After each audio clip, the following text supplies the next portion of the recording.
ਵਾਹਿਗੁਰੂ ਵਾਹਿਗੁਰੂ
ਵਾਹਿਗੁਰੂ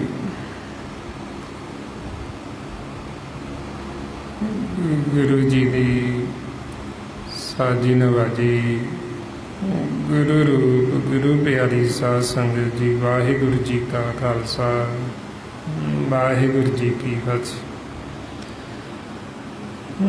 गुरमुख प्यारिओ जो गुरबाणी गुरु विच आपां नूं गुरु साहिबानां ने भगतां ने संतां ने साधु जनां ने उपदेश बख्शिश कीता है। सानूं समझाउंदे भी जे असीं सतगुरु नूं अपने हिरदे विच वसा लैंदे फिर जो भी साडी इच्छा हुंदी वो साडी इच्छा मालक आप पूरी करके मारे फरमाउंदे सतगुर की मूरत हिरदे वसाई जो इच्छे सोई फल पाए। सतगुरां दी मूरत की है जो साडे अंदर ही शब्द गुरु है नाद। जदों असीं ये नाद नूं शब्द नूं अपने हिरदे च वसा लैंदे जदों सच मालक साडे हिरदे च वस जांदा है फिर साडे मन की जो भी इच्छा हुंदी वो मालक सतगुरु आप पूरी करते। मारे फरमाउंदे सच्चा साहिब मन वसी मन चिंदिया फल पाई। नानक तिन का आके आप सुने जे लैण पन्ने पाए। बई जदों असीं मालक नूं अपने सतगुर नूं हिरदे च वसा लांगे जो भी साडे मन की इच्छा हुंदी वो मालक आप पूरी करते। फिर आप जो भी बेनती करते हैं जो भी अरदास करते हैं मालक बड़ी ध्यान दे नाल गुरमुखां दी कीती हुई बेनती अरदास सुनदा है। ਤੇ ਫਿਰ ਉਹ ਸਾਡੇ ਮਨ ਨੂੰ ਧੀਰਜ ਦਿੰਦੇ ਵੀ ਤੁਸੀਂ ਫਿਕਰ ਨਹੀਂ ਕਰਨਾ, ਚਿੰਤਾ ਨਹੀਂ ਕਰਨੀ ਕੋਈ ਵੀ। ਮਾਰੇ ਕਹਿੰਦੇ ਸੱਚੇ ਸੁਣਿਆ ਕੰਨ ਦੇ, ਹੀਰਗ ਦੇ ਸਹਿ ਸੁਭਾਈ।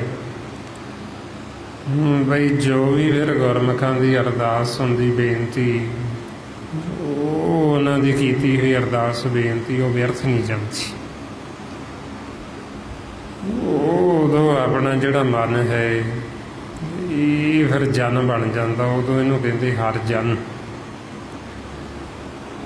ਜਿਹੜਾ ਹਰੀ ਦਾ ਜਨ ਹੈ ਉਹਦੀ ਕੀਤੀ ਹੋਈ ਅਰਦਾਸ ਉਹ ਮਹਾਰਾਜ ਕਹਿੰਦੇ ਵੀ ਕਦੇ ਵਿਅਰਥ ਹੀ ਨਹੀਂ ਜਾਂਦੀ। ਰਮਾਉਂਦੇ ਵਿਅਰਥਾ ਕਦੇ ਨਾ ਹੋਵਈ ਜਨ ਕੀ ਅਰਦਾਸ। ਬਈ ਉਹਨਾਂ ਦੀ ਕੀਤੀ ਹੋਈ ਅਰਦਾਸ ਵਿਅਰਥ ਨਹੀਂ, ਉਹ ਬੇਅਰਥ ਜਾਂਦੀ ਨਹੀਂ, ਕਿਉਂਕਿ ਮਾਲਕ ਆਪ ਬੜੇ ਧਿਆਨ ਦੇ ਨਾਲ ਸੁਣਦਾ ਗੁਰਮੁਖਾਂ ਦੀ ਕੀਤੀ ਹੋਈ ਅਰਦਾਸ ਬੇਨਤੀ। ਸੋ ਇਸ ਵਾਸਤੇ ਫਿਰ ਆਪਾਂ ਨੂੰ ਸਮਝਾਉਂਦੇ ਬਈ ਜੇ ਹੁਣ ਅਸੀਂ ਮਾਲਕ ਨੂੰ ਆਪਣੇ ਹਿਰਦੇ 'ਚ ਵਸਾ ਲਾਂਗੇ, ਨਾਮ ਨੂੰ ਆਪਣੇ ਹਿਰਦੇ 'ਚ ਵਸਾ ਲਾਂਗੇ, ਫਿਰ ਅਵਲ ਤਾਂ ਸਾਨੂੰ ਮੰਗਣ ਦੀ ਲੋੜ ਹੀ ਨਹੀਂ ਪੈਂਦੀ, ਕਿਉਂਕਿ ਉਹ ਬਿਨਾਂ ਮੰਗਿਆਂ ਤੋਂ ਹੀ ਦਿੱਤੀ ਜਾਂਦੀ। ਸਾਡੇ ਮਨ ਦੀਆਂ ਤੇ ਸਾਡੇ ਤਨ ਦੀਆਂ ਲੋੜਾਂ ਸਮੇਂ ਸਮੇਂ ਮੁਤਾਬਕ ਮਾਲਕ ਸਾਰੀਆਂ ਪੂਰੀਆਂ ਕਰਦਾ। ਜੋ ਵੀ ਸਾਨੂੰ ਜ਼ਰੂਰਤ ਹੈ, ਜੋ ਵੀ ਸਾਨੂੰ ਲੋੜ ਹੈ, ਉਹ ਸਭ ਕੁਝ ਜਾਣਦਾ ਵੀ ਮੇਰੇ ਬੱਚੇ ਨੂੰ ਕਿਹੜੀ ਚੀਜ਼ ਦੀ ਲੋੜ ਹੈ। ਇਸ ਲਈ ਮਹਾਰਾਜ ਕਹਿੰਦੇ ਬਿਨ ਬੋਲਿਆਂ ਸਭ ਕੁਛ ਜਾਣਦਾ, ਕੈਸਾ ਗੇ ਕੀਜੇ ਅਰਦਾਸ। ਬਈ ਮਾਲਕ ਹੈ ਜਿਹੜਾ ਉਹ ਬਿਨਾਂ ਬੋਲਿਆਂ ਤੋਂ ਹੀ ਜਾਣਦਾ, ਉਹ ਅੰਤਰਜਾਮੀ। ਪਰ ਫਿਰ ਵੀ ਜੇ ਗੁਰਮੁਖਾਂ ਨੂੰ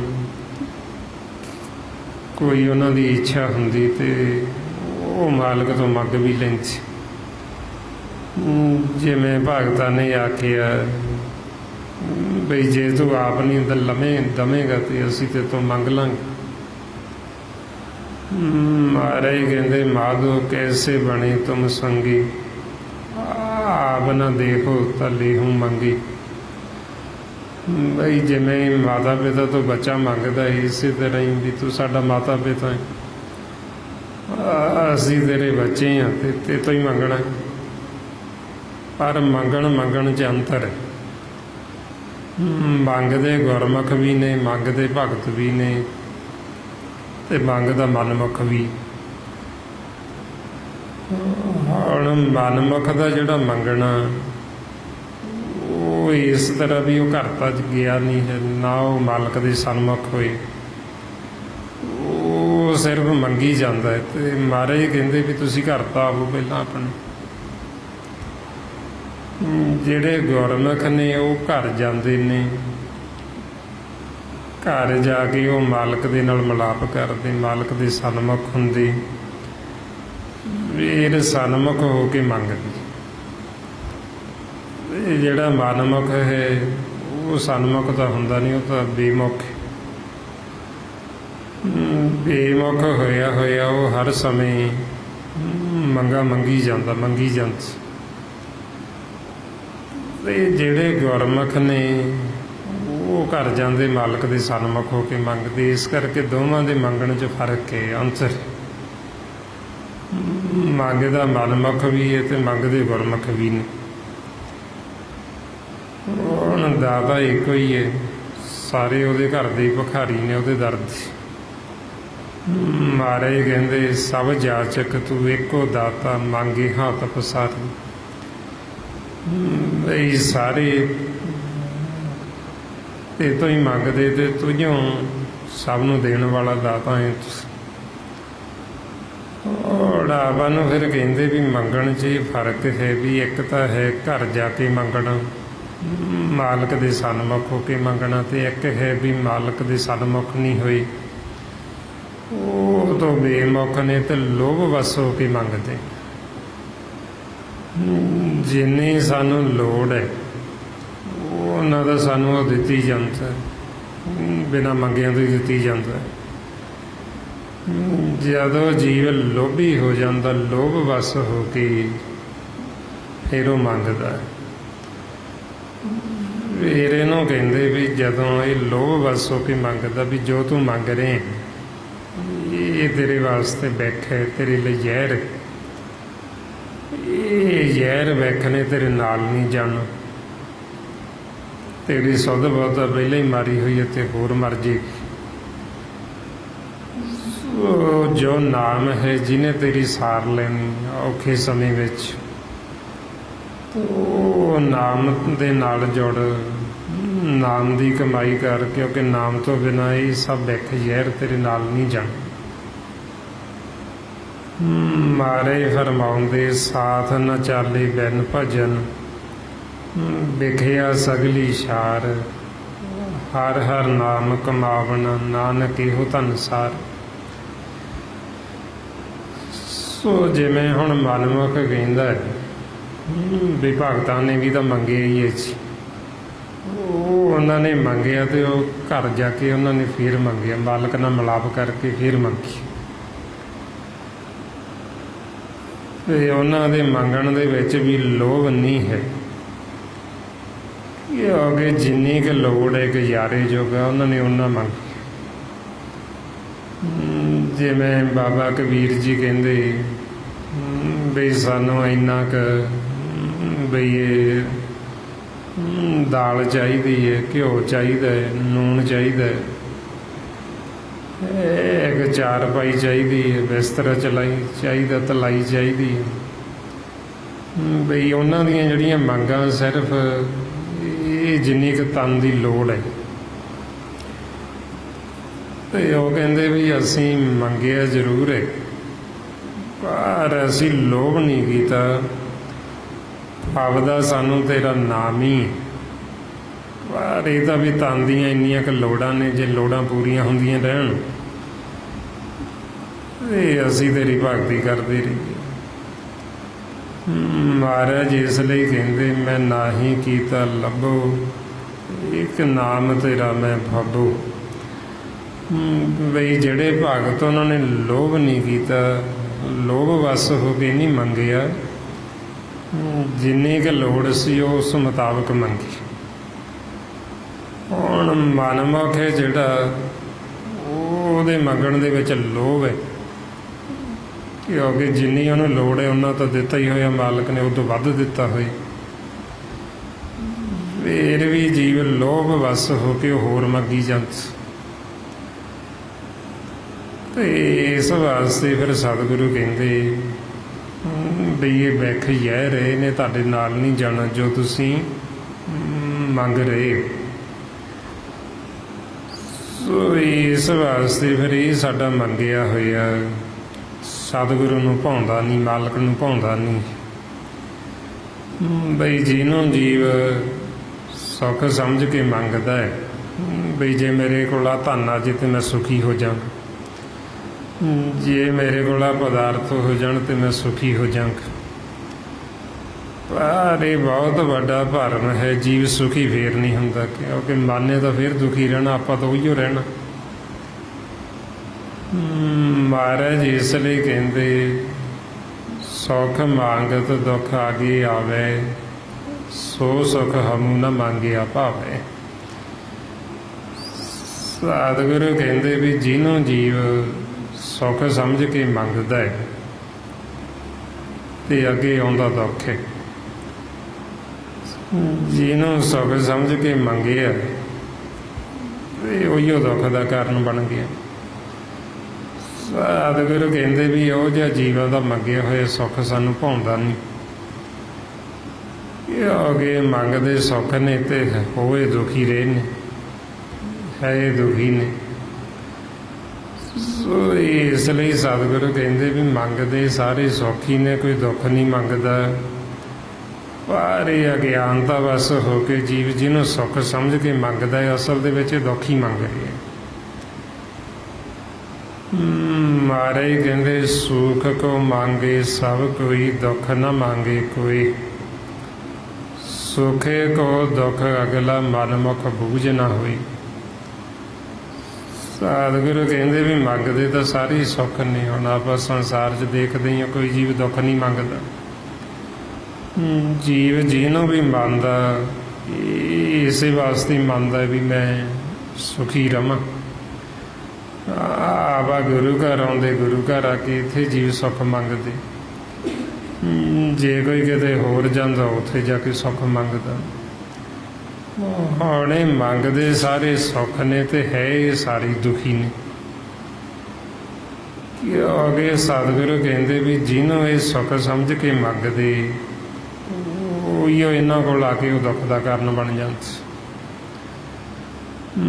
ਮਨਮੁਖ ਐਸਾ ਹੈ ਵੀ ਉਹਨੂੰ ਕਹਿੰਦੇ ਵੀ ਦੁੱਖਾਂ ਦਾ ਖੇਤ। ਉਹ ਦੁੱਖੀ ਬੀਜਦਾ ਤੇ ਦੁੱਖੀ ਉਹਨੂੰ ਵੱਢਣਾ ਪੈਂਦਾ। ਮਾਰੇ ਕਹਿੰਦੇ ਮਨਮੁਖ ਦੁੱਖ ਕਾ ਖੇਤ ਹੈ, ਦੁੱਖ ਬੀਜੇ ਦੁੱਖ ਖਾਏ। ਜੇ ਜੀਵ ਗੁਰੂ ਦੀ ਮੱਤ ਨਹੀਂ ਲੈਂਦਾ, ਉਹਨੇ ਬ੍ਰਹਮ ਦਾ ਗਿਆਨ ਨਹੀਂ ਲਿਆ, ਸੰਸਾਰ ਦੀ ਹਰ ਇੱਕ ਵਸਤੂ ਉਹਦੇ ਲਈ ਦੁੱਖ ਦਾ ਕਾਰਨ ਬਣ ਜਾਏ। ਉਹ ਹਰ ਇੱਕ ਚੀਜ਼ ਦੇ ਵਿੱਚ ਉਹ ਦੁੱਖ ਪੈਦਾ ਕਰ ਲਏਗਾ। ਕਿ ਇਹ ਤੋਂ ਸੁੱਖ ਲੈਣ ਵਾਸਤੇ ਮਾਇਆ ਤੋਂ ਸਾਨੂੰ ਗਿਆਨ ਹੋਣਾ ਜ਼ਰੂਰੀ ਹੈ, ਉਹ ਵੀ ਬ੍ਰਹਮ ਦਾ। ਜੇ ਸਾਨੂੰ ਬ੍ਰਹਮ ਦਾ ਗਿਆਨ ਹੋਏਗਾ ਤੇ ਇਹ ਮਾਇਆ ਜਿਹੜੀ ਇਹਨੂੰ ਅੱਗ ਕਹਿੰਦੇ ਅਗਨ, ਜੇ ਦਾ ਸਾਨੂੰ ਗਿਆਨ ਹੈ ਅਸੀਂ ਇਹ ਅਗਨ ਤੋਂ ਕੰਮ ਲੈ ਸਕਦੇ ਹਾਂ ਸਹੀ ਵਰਤੋਂ ਕਰਕੇ। ਜੇ ਹੁਣ ਸਾਨੂੰ ਇਹ ਬ੍ਰਹਮ ਦਾ ਗਿਆਨ ਨਹੀਂ ਤੇ ਇਹ ਅੱਗ ਹੀ ਸਾਨੂੰ ਸਾੜ ਦੇ। ਇਹਦੇ ਵਿੱਚ ਜੀਵ ਸੜਨਗੇ, ਇਹਦੇ ਵਿੱਚ ਦੁਖੀ ਹੋਣਗੇ। ਔਰ ਇਹੋ ਕਾਰਨ ਸੰਸਾਰ ਦੇ ਵਿੱਚ ਜੀਵ ਨੂੰ ਨਾ ਗਿਆਨ ਹੋਣ ਕਰਕੇ, ਨਾ ਗੁਰੂ ਦੀ ਮੱਤ ਲੈਣ ਕਰਕੇ ਇਹ ਅੱਗ ਦੇ ਵਿੱਚ ਉਹ ਸੜਦੇ ਪਏ ਨੇ। ਸਾਰਾ ਸੰਸਾਰ, ਸਾਰਾ ਜਗਤ ਸੜਦਾ। ਮਾਰੇ ਕਹਿੰਦੇ ਦੁਰਮਤ ਅਗਨ ਜਗਤ ਪਰ ਜਾਰੇ।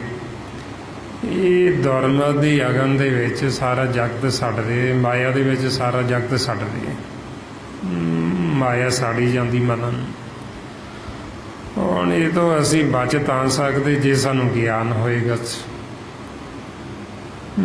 ਜੇ ਸਾਨੂੰ ਗਿਆਨ ਨਹੀਂ, ਸੋਝੀ ਨਹੀਂ, ਅਸੀਂ ਨਾਮ ਦੇ ਨਾਲ ਨਹੀਂ ਜੁੜਦੇ, ਨਹੀਂ ਸਿਮਰਨ ਕਰਦੇ, ਫਿਰ ਜੀਵ ਇਸ ਅਗਨ ਤੋਂ ਬਚ ਨਹੀਂ ਸਕਦਾ। ਕੋਈ ਵੀ ਨਹੀਂ ਬਚ ਸਕਦਾ, ਉਹ ਸਾਰਿਆਂ ਨੂੰ ਸਾੜ ਦੇਗੀ। ਸੋ ਤਾਂ ਫਿਰ ਮਹਾਰਾਜ ਕਹਿੰਦੇ ਵੀ ਇੱਧਰ ਇਹ ਮਾਇਆ ਦੇ ਵਿੱਚ ਤਪਸ਼ ਤ੍ਰੈ ਗੁਣਾਂ ਦੇ ਵਿੱਚ ਅਗਨ ਹੈ। ਜੋ ਪਰਮੇਸ਼ਰ ਦਾ ਨਾਮ ਹੈ ਉਹ ਨਾਮ ਠੰਡਾ ਹੈ। ਰਮਾਉਂਦੇ ਕਲ ਤਾਤੀ ਠੰਡਾ ਹਰ ਨਾਉ। ਵੀ ਨਾਮ ਠੰਡਾ, ਤੇ ਜੇ ਅਸੀਂ ਨਾਮ ਦੇ ਨਾਲ ਜੁੜ ਜਾਂਗੇ ਤੇ ਅਸੀਂ ਠੰਡੇ ਹੋ ਜਾਂਗੇ। ਜੇ ਹੁਣ ਜੀਵਨ ਨਾਮ ਦੇ ਨਾਲ ਨਹੀਂ ਜੁੜਦਾ, ਬਾਹਰੀ ਉਹ ਕਿੰਨੀਆਂ ਵੀ ਸੁੱਖ ਸਹੂਲਤਾਂ ਇਕੱਠੀਆਂ ਕਰ ਲਵੇ, ਇਹ ਸਰੀਰ ਵਾਸਤੇ ਕਿੰਨਾ ਉਹ ਇਸ ਸਰੀਰ ਦੇ ਉੱਤੇ ਚੰਦਨ ਦਾ ਲੇਪ ਕਰ ਲਵੇ, ਠੰਡਾ ਹੁੰਦਾ ਚੰਦਨ। ਕਿੰਨੀ ਸਰਦ ਰੁੱਤ ਹੋ ਜੇ, ਸਰਦੀਆਂ ਆ ਜਾਣ, ਪਰ ਇਹਦੇ ਨਾਲ ਜਿਹੜਾ ਮਨ ਹੈ ਉਹ ਮਨ ਹੀ ਠੰਡਾ ਹੁੰਦਾ। ਜੀਵਾਂ ਦੇ ਮਨ ਉਵੇਂ ਹੀ ਤਪਦੇ ਨੇ, ਮਨ ਉਵੇਂ ਹੀ ਅੱਗ ਦੇ ਵਿੱਚ, ਅਗਨ ਦੇ ਵਿੱਚ ਸੜਦੇ। ਸੋ ਮਾਰੇ ਕਹਿੰਦੇ ਵੀ ਮਨ ਸੀਤਲ ਹੋ ਸਕਦਾ, ਠੰਡਾ ਹੋ ਸਕਦਾ ਜੇ ਜੀਵ ਸਿਮਰਨ ਕਰਨ ਤੋਂ, ਜੇ ਸਤ ਸੰਗਤ ਕਰਨ, ਫਿਰ ਮਨ ਸੀਤਲ ਹੋਣ। ਨਹੀਂ ਤਾਂ ਜੀਵ ਦੇ ਅੰਦਰ ਦੀ ਜਿਹੜੀ ਤਪਸ਼ ਇਹ ਬੁਝਦੀ ਨਹੀਂ ਹੈ, ਅਗਨ ਬੁਝਦੀ ਨਹੀਂ ਹੈ। ਮਾਰੇ ਫਰਮਾਉਂਦੇ ਚੰਦਨ ਚੰਦਨਾ ਸਰਦ ਰੁੱਤ, ਮੂਲ ਨਾ ਮਿਟਈ ਘਾਮ, ਸੀਤਲ ਥੀਵੇ ਨਾਨਕਾ ਜਪੰਦੜੋ ਹਰ ਨਾਮ। ਸਾਡਾ ਮਨ ਫੇਰ ਸੀਤਲ ਹੋਏਗਾ ਜੇ ਅਸੀਂ ਨਾਮ ਜਪਾਂਗੇ, ਜੇ ਅਸੀਂ ਸਿਮਰਨ ਕਰਾਂਗੇ। ਹੁਣ ਜੀਵ ਸਿਮਰਨ ਕਰਦਾ ਨਹੀਂ ਤੇ ਹੋਰ ਅੱਗ ਨੂੰ ਹਵਾ ਦਿੱਤੀ ਜਾਂਦਾ, ਹੋਰ ਭੜਕਾਈ ਜਾਂਦਾ। ਇਹ ਅਗਨ ਤਾਂ ਪਹਿਲਾਂ ਹੀ ਬਲਦੀ ਹੈ ਸਾਡੇ ਅੰਦਰ, ਇਹ ਹੋਰ ਵੱਧ ਕਿਵੇਂ ਬਲਦੀ। ਜਦੋਂ ਅਸੀਂ ਦੁਗਧਾ ਦੀ ਗੱਲ ਕਰਦੇ ਹਾਂ, ਕਿਸੇ ਦੀ ਨਿੰਦਿਆ ਕਰਦੇ ਹਾਂ, ਕਿਸੇ ਦੇ ਔਗਣ ਫਰੋਲਦੇ ਹਾਂ, ਕਿਸੇ ਦੀਆਂ ਚੁਗਲੀਆਂ ਕਰਦੇ ਹਾਂ, ਉਦੋਂ ਫਿਰ ਇਹ ਅਗਨ ਨੂੰ ਹੋਰ ਹਵਾ ਮਿਲਦੀ ਅਤੇ ਹੋਰ ਇਹ ਅਗਨ ਭੜਕਦੀ ਹੈ ਅਤੇ ਅਸੀਂ ਹੋਰ ਜਲਦੇ ਹਾਂ, ਇਹਦੇ ਵਿੱਚ ਹੋਰ ਦੁਖੀ ਹੁੰਦੇ ਹਾਂ। ਸੋ ਇਸ ਵਾਸਤੇ ਸੰਸਾਰ ਦੇ ਵਿੱਚ ਇਹ ਅੱਗ ਨੂੰ ਹਵਾ ਦੇਣ ਵਾਲੇ ਬਹੁਤ ਨੇ, ਐਸੇ ਜੀ ਬਹੁਤ ਨੇ ਜਿਹੜੇ ਅਗਨ ਨੂੰ ਹੋਰ ਭੜਕਾ ਦੇਣਗੇ। ਬਲਦੀ ਦੇ ਵਿੱਚ ਤੇਲ ਪਾਉਣ ਵਾਲਿਆਂ ਦੀ ਕੋਈ ਕਮੀ ਨਹੀਂ। ਮਹਾਰਾਜ ਕਹਿੰਦੇ ਬਲਦੀ ਅੰਦਰ ਤੇਲ ਦੁਗਧਾ ਘਟਿਆ, ਬਈ ਅੱਗ ਤਾਂ ਪਹਿਲਾਂ ਹੀ ਬਲਦੀ ਹੈ, ਦੁਗਧਾ ਦੀ ਗੱਲ ਸੁਣਾ ਕੇ ਅਗਨ ਦੇ ਵਿੱਚ ਤੇਲ ਹੋਰ ਪਾ ਦਿੱਤਾ। ਜਦੋਂ ਹੋਰ ਤੇਲ ਪਾਵਾਂਗੇ ਉਹ ਅੱਗ ਹੋਰ ਭੜਕੇ, ਉਹ ਹੋਰ ਜੀਵ ਸੜਨਗੇ ਅਤੇ ਹੋਰ ਦੁਖੀ ਹੋਣਗੇ, ਹੋਰ ਅਸ਼ਾਂਤ ਹੋਣਗੇ। ਸੋ ਇਸ ਵਾਸਤੇ ਫਿਰ ਸਤਿਗੁਰੂ ਕਹਿੰਦੇ ਬਈ ਇਹ ਅਗਨ ਜਿਹੜੀ ਇਸ ਤਰ੍ਹਾਂ ਫਿਰ ਹੋਰ ਵੱਧਦੀ, ਦੁਗਧਾ ਜਿਹੜੀ ਇਹ ਹੋਰ ਵੱਧਦੀ ਜਾਂਦੀ, ਇਹਨੂੰ ਖਤਮ ਕਰਨ ਵਾਸਤੇ ਸਿਮਰਨ। ਜੇ ਸਾਡੇ ਅੰਦਰ ਦੁਗਧਾ ਪਈ ਹੈ, ਦੁਰਮਤ ਦੀ ਅਗਨ ਸਾਨੂੰ ਜਾਲਦੀ ਹੈ, ਫਿਰ ਮਹਾਰਾਜ ਕਹਿੰਦੇ ਦੁਗਧਾ ਖਤਮ ਕਿਵੇਂ ਹੋਵੇ, ਤੇ ਕਹਿੰਦੇ ਇਕੱਠੇ ਹੋ ਕੇ ਬੈਠੋ, ਸਾਰੇ ਸਿਮਰਨ ਕਰੋ। ਜਦੋਂ ਅਸੀਂ ਸਿਮਰਨ ਕਰਾਂਗੇ ਤੇ ਦੁਗਧਾ ਖਤਮ ਹੋ ਜੇ।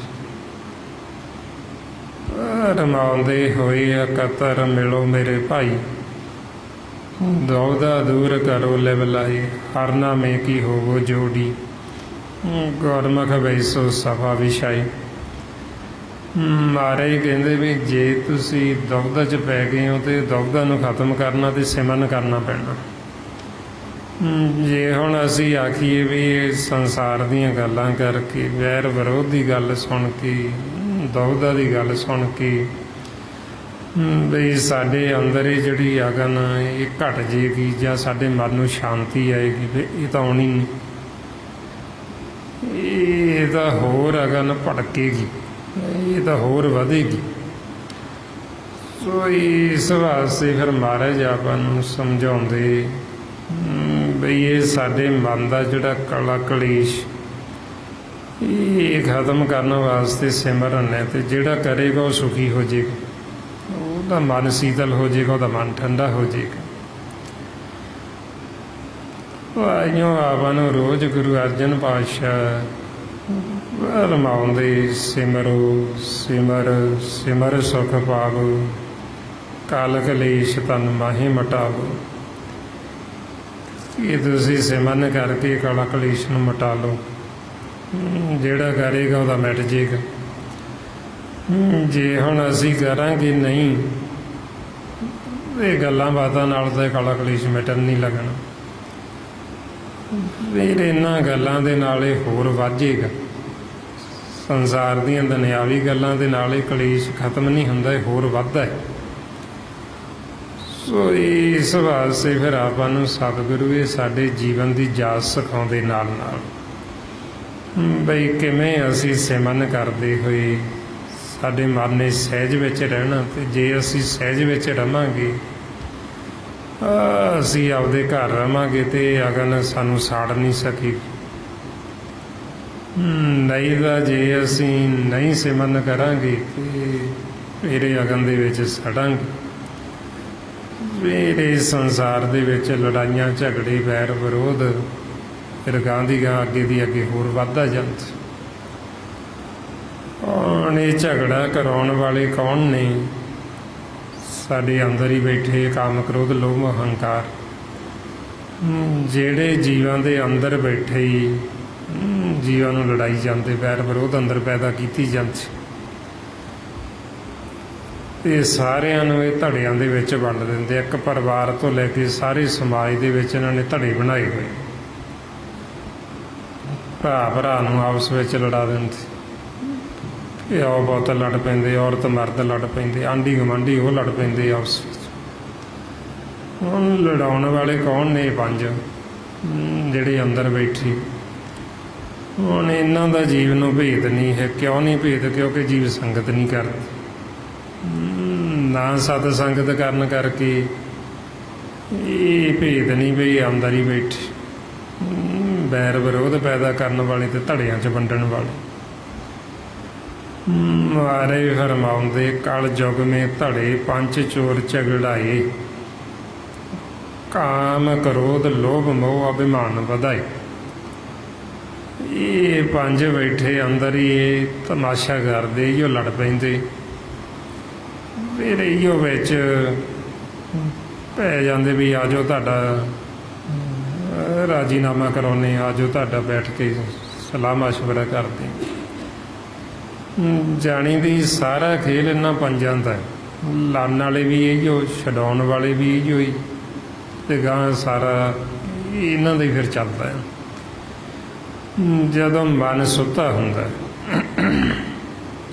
ਫਿਰ ਇਹ ਪੰਜ ਰੋਲ ਨੇ ਜਿਹੜਾ ਇਹ ਅਦਾ ਕਰਦੇ ਨੇ। ਹੁਣ ਇਹਨਾਂ ਦਾ ਜਿਹੜਾ ਖੇਲਣ ਦਾ ਤਰੀਕਾ, ਇਹਨਾਂ ਦੇ ਵਿੱਚ ਕੋਈ ਫੁੱਟ ਨਹੀਂ ਪਾ ਸਕੇ ਪੰਜਾਂ ਦੇ, ਇਹ ਬੜਾ ਰਲ ਕੇ ਖੇਡਦੇ ਨੇ। ਮਨ ਹੈ ਜਿਹੜਾ, ਮਨ ਆ ਕੇ ਇੱਧਰ ਗਾਫਲ ਹੋ ਜਾਂਦਾ, ਮਨ ਸੌਂ ਜਾਂਦਾ। ਜਿਵੇਂ ਹੁਣ ਦੋ ਜੀਵ ਲੜਦੇ, ਤੁਸੀਂ ਇੱਕ ਨੂੰ ਪੁੱਛੋ ਵੀ ਤੂੰ ਕਿਉਂ ਲੜਿਆ, ਵੀ ਉਹ ਆਖੇਗਾ ਵੀ ਮੈਨੂੰ ਇਹਨੇ ਆਹ ਗੱਲ ਆਖੀ ਤੇ ਮੈਨੂੰ ਗੁੱਸਾ ਆ ਗਿਆ, ਮੈਨੂੰ ਕ੍ਰੋਧ ਆ ਗਿਆ। ਦੂਜੇ ਨੂੰ ਪੁੱਛੋ, ਉਹ ਕਹਿੰਦਾ ਮੈਨੂੰ ਇਹਨੇ ਆਹ ਗੱਲ ਆਖੀ, ਮੈਨੂੰ ਕ੍ਰੋਧ ਆ ਗਿਆ, ਮੈਨੂੰ ਗੁੱਸਾ ਆ ਗਿਆ। ਹੁਣ ਉਹ ਲੜਦੇ ਕੌਣ ਨੇ? ਕ੍ਰੋਧ ਆਪਸ ਵਿੱਚ ਲੜਦੇ ਨੇ। ਜਦ ਕਿ ਮਨ ਹੈ ਜਿਹੜਾ, ਮਨ ਸੁੱਤਾ ਪਿਆ, ਇਹ ਆਪਸ ਵਿੱਚ ਲੜੀ ਜਾਂਦੇ, ਤਮਾਸ਼ਾ ਕੀਤੀ ਜਾਂਦੇ ਨੇ। ਹੁਣ ਜੇ ਸਾਡਾ ਮਨ ਜਾਗ ਪਏਗਾ, ਫਿਰ ਇਹ ਜਾਗੇ ਹੋਏ ਮਨ ਦੀ ਨਿਸ਼ਾਨੀ ਹੈ, ਜਾਗਿਆ ਹੋਇਆ ਮਨ ਕਿਸੇ ਨਾਲ ਲੜਦਾ ਨਹੀਂ। ਜਿਹੜਾ ਮਨ ਜਾਗ ਪੈਂਦਾ ਉਹ ਇਹ ਵੈਰ ਵਿਰੋਧ 'ਚ ਨਹੀਂ ਜਾਂਦਾ, ਉਹ ਈਰਖਾ ਨਫ਼ਰਤ 'ਚ ਨਹੀਂ ਜਾਂਦਾ। ਜਦੋਂ ਮਨ ਜਾਗ ਪੈਂਦਾ ਫਿਰ ਇਹਨਾਂ ਨੂੰ ਮੌਕਾ ਵੀ ਨਹੀਂ ਮਿਲਦਾ, ਕਿਉਂਕਿ ਇਹਨਾਂ ਨੇ ਲੜਨਾ ਹੁੰਦਾ। ਮਨ ਜਦੋਂ ਜਾਗਦਾ ਹੈ ਤੇ ਇਹਨਾਂ ਨੂੰ ਮੌਕਾ ਹੀ ਨਹੀਂ ਮਿਲਦਾ ਲੜਨ ਦਾ, ਕਿਉਂਕਿ ਇਹਨਾਂ ਨੇ ਕਲਾ ਕਲੇਸ਼ ਪਾਉਣਾ ਸੀ। ਮਨ ਜਦੋਂ ਜਾਗਦਾ ਹੈ ਤੇ ਇਹਨਾਂ ਨੂੰ ਮੌਕਾ ਹੀ ਨਹੀਂ ਮਿਲਦਾ ਵੀ ਇਹ ਕਲਾ ਕਲੇਸ਼ ਪਾ ਸਕਣ, ਪੈਦਾ ਕਰ ਸਕਣ, ਵੀ ਇਹ ਦੁਵਿਧਾ ਪੈਦਾ ਕਰ ਸਕਣ। ਸੋ ਫਿਰ ਅਸੀਂ ਇੱਥੋਂ ਜਿੱਤ ਕੇ ਜਾਂਦੇ। ਜਦੋਂ ਮਨ ਜਾਗੇਗਾ ਫਿਰ ਜਿੱਤ ਕੇ ਜਾਏਗਾ। ਅਤੇ ਜੇ ਮਨ ਆ ਕੇ ਸੌਂ ਜਾਂਦਾ ਹੈ, ਫਿਰ ਇੱਥੇ ਆ ਕਿ ਜਦੋਂ ਗਾਫਲ ਹੋ ਗਏ, ਸੌਂ ਗਏ, ਅਤੇ ਫਿਰ ਕਹਿੰਦੇ ਵੀ ਇਹ ਚੋਰ ਲੱਗਦੇ ਨੇ ਮੂਸੇ, ਵੀ ਇਹ ਤੇਰਾ ਇੰਨਾ ਕੀਮਤੀ ਧਨ ਹੈ ਸਵਾਸਾਂ ਦਾ, ਇਹ ਚੋਰੀ ਕਰ ਲੈਣਗੇ। ਇਹ ਚੋਰੀ ਉਦੋਂ ਹੀ ਕਰਦੇ ਜਦੋਂ ਜੀਵ ਲੜਾਈਆਂ ਝਗੜੇ ਕਰਦੇ, ਉਦੋਂ ਇਹ ਚੋਰ ਹੀ ਲੱਗੇ ਹੁੰਦੇ। ਇਹ ਧਨ ਮੰਨਦਾ ਤੇ ਇਹ ਚੋਰ ਤਮਾਸ਼ਾ ਕਰਕੇ, ਲੜਾਈ ਝਗੜਾ ਕਰਕੇ ਧਨ ਇਹਦਾ ਖਰਚਾਈ ਜਾਂਦੇ, ਖਰਚ ਕੀਤੀ ਜਾਂਦੀ। ਬਈ ਮਨ ਤਾਂ ਸੁੱਤਾ ਪਿਆ, ਹੁਣ ਇਹ ਗਾਫਲ ਹੋ ਕੇ ਸੌਂ ਗਏ, ਜਿਹੜਾ ਇਹ ਧਨ ਹੈ ਇਹਦਾ ਤੇ ਖਰਚਦੇ ਆਪਾਂ ਚੋਰੀ ਕਰ ਲਈ। ਸੋ ਤਾਂ ਫਿਰ ਮਨ ਨੂੰ ਕਹਿੰਦੇ ਵੀ ਜੇ ਤੂੰ ਇਸੇ ਤਰ੍ਹਾਂ ਹੀ ਗਾਫਲ ਹੋ ਕੇ ਸੁੱਤਾ ਰਿਹਾ, ਫਿਰ ਤੂੰ ਜੀਵਨ ਦੀ ਬਾਜੀ ਨੂੰ ਹਾਰ ਜਾਏਗਾ ਅਤੇ ਤੈਨੂੰ ਬਾਅਦ 'ਚੋਂ ਪਛਤਾਉਣਾ ਪਏਗਾ ਫਿਰ ਵਾਪਸ ਜੂਨਾਂ 'ਚ ਜਾ ਕੇ। ਮਹਾਰਾਜ ਇਸ ਲਈ ਮਨ ਨੂੰ ਕਹਿੰਦੇ, ਆਪ ਮਨ ਜਾਗਤ ਰਹੋ ਰੇ ਭਾਈ, ਗਾਫਲ ਹੋਏ ਕੇ ਜਨਮ ਗਵਾਇਓ, ਚੋਰ ਮੂਸੇ ਘਰ ਜਾਈ। ਬਈ ਜੇ ਤੂੰ ਗਾਫਲ ਹੋ ਕੇ ਸੁੱਤਾ ਰਿਹਾ ਤੇ ਤੇਰਾ ਜੀਵਨ ਵਿਅਰਥ ਹੀ ਚਲਾ ਜਾਣਾ ਸਾਰਾ। ਹੁਣ ਇਹ ਚੋਰ ਉਦੋਂ ਹੀ ਲੱਗਦੇ ਜਦੋਂ ਮਨ ਸੁੱਤਾ ਹੁੰਦਾ। ਜਿਵੇਂ ਆਪਾਂ ਦੇਖਦੇ ਹਾਂ ਵੀ ਸੰਸਾਰ ਦੇ ਵਿੱਚ ਚੋਰੀ ਉਹਨਾਂ ਦੇ ਘਰ ਹੁੰਦੀ ਜਿਹੜੇ ਜੀਵ ਸੁੱਤੇ ਪਏ, ਜਿਹੜੇ ਜਾਗਦੇ ਹੋਣ ਉਹਨਾਂ ਦੇ ਘਰੇ ਚੋਰ ਨਹੀਂ ਲੱਗਦੇ। ਹੁਣ ਇਸੇ ਤਰ੍ਹਾਂ ਹੀ ਇਹ ਪੰਜ ਚੋਰ ਨੇ, ਇਹ ਉਹਨਾਂ ਦੇ ਅੰਦਰ ਲੱਗਦੇ ਜਿਹੜੇ ਮਨ ਸੁੱਤੇ ਪਏ ਨੇ। ਮਹਾਰਾਜ ਕਹਿੰਦੇ, ਮੂਸਨਹਾਰ ਪੰਜ ਬਟਵਾਰੀ, ਸੁੰਨੇ ਨਗਰ ਪਰੇ ਠੱਗ ਹਾਰੀ। ਬਈ ਜਿਹੜਾ ਨਗਰ ਸੁੰਨਾ ਹੈ, ਵੀ ਦੇਖਦੇ ਵੀ ਮਨ ਸੁੱਤੇ ਪਏ ਨੇ ਤੇ ਘਰੇ ਚੋਰੀ ਕਰ ਲਓ। ਹੁਣ ਇਹਨਾਂ ਚੋਰਾਂ ਤੋਂ ਸਾਨੂੰ ਸੰਸਾਰੀ, ਚਾਹੇ ਸਾਡੇ ਮਾਂ ਪਿਓ ਨੇ, ਚਾਹੇ ਸਾਡੇ ਭੈਣ ਭਰਾ ਨੇ, ਚਾਹੇ ਸਾਡੇ ਧੀਆਂ ਪੁੱਤਰ ਨੇ, ਸਾਨੂੰ ਇਹਨਾਂ ਚੋਰਾਂ ਤੋਂ ਕੋਈ ਬਚਾ ਨਹੀਂ ਸਕਦਾ। ਮਾਰੇ ਕਹਿੰਦੇ ਉਨ ਤੇ ਰਾਖੇ ਬਾਪ ਨਾ ਮਾਈ, ਉਨ ਤੇ ਰਾਖੇ ਮੀਤ ਨਾ ਭਾਈ। ਦਰਬ ਸਿਆਣਪ ਨਾ ਹੋਏ ਰਹਿਤੇ। ਆਪਦੀ ਸਿਆਣਪ ਦੁਆਰਾ, ਆਪਦੀ ਚਤਰਾਈ ਦੁਆਰਾ ਨਹੀਂ ਅਸੀਂ ਇਹਨਾਂ ਤੋਂ ਬਚ ਸਕਦੇ। ਹੁਣ ਇਹਨਾਂ ਤੋਂ ਬਚਿਆ ਤੇ ਬਚਿਆ ਕਿਵੇਂ ਜਾਵੇ? ਮਾਰੇ ਕਹਿੰਦੇ ਸਾਧ ਸੰਗਤ ਇਹ ਦੁਸ਼ਟ ਵਸ ਹੋਤੇ। ਬਈ ਸਾਧ ਸੰਗਤ ਕਰਕੇ ਫਿਰ ਇਹ ਦੁਸ਼ਟਾਂ ਨੂੰ ਵਸ ਵਿੱਚ ਕੀਤਾ ਜਾਂਦਾ। ਇਉਂ ਮਾਰੇ ਕਹਿੰਦੇ ਸਾਧ ਸੰਗ ਆਵੇ ਬਸ ਪੰਚ। ਬਈ ਸਾਧ ਸੰਗਤ ਕਰਕੇ ਜਿਹੜੇ ਪੰਜ ਨੇ ਵਸ 'ਚ ਆ ਜਾਂਦੇ। ਮਨ ਜਦੋਂ ਜਾਗ ਪੈਂਦਾ ਹੈ ਫਿਰ ਇਹ ਚੋਰੀ ਨਹੀਂ ਕਰ ਸਕਦੇ, ਕਿਉਂਕਿ ਇਹਨਾਂ ਨੂੰ ਪਤਾ ਵੀ ਮਨ ਜਾਗਦਾ ਤੇ ਮਨ ਰਾਜਾ ਹੈ, ਤੇ ਰਾਜੇ ਤੋਂ ਇਹ ਡਰਦੇ ਨੇ ਕਿਉਂਕਿ ਨੌਕਰ ਨੇ। ਜਦੋਂ ਮਨ ਸੁੱਤਾ ਹੁੰਦਾ ਫਿਰ ਰਾਜ ਇਹਨਾਂ ਦੇ ਹੱਥੇ ਆਇਆ ਹੁੰਦਾ ਵੀ ਰਾਜਾ ਤਾਂ ਹੁਣ ਸੌਂ ਗਿਆ, ਬਈ ਚਲੋ ਹੁਣ ਆਪਾਂ ਰਾਜ ਕਰਦੇ ਹਾਂ। ਤੇ ਜਦੋਂ ਇਹਨਾਂ ਦਾ ਰਾਜ ਹੁੰਦਾ ਕੂੜ ਦਾ ਰਾਜ ਚਲਾਉਂਦੇ। ਇਹਨਾਂ ਦੇ ਰਾਜ ਦੇ ਵਿੱਚ ਫਿਰ ਕੂੜ ਦਾ ਰਾਜ ਤੇ ਪਰਜਾ ਵੀ ਕੂੜ, ਸਾਰਾ ਕੁਝ ਫਿਰ ਕੂੜ ਹੀ ਕੂੜ। ਮਾਰੇ ਕਹਿੰਦੇ ਕੂੜ ਰਾਜਾ, ਕੂੜ ਪਰਜਾ, ਕੂੜ ਸਭ ਸੰਸਾਰ।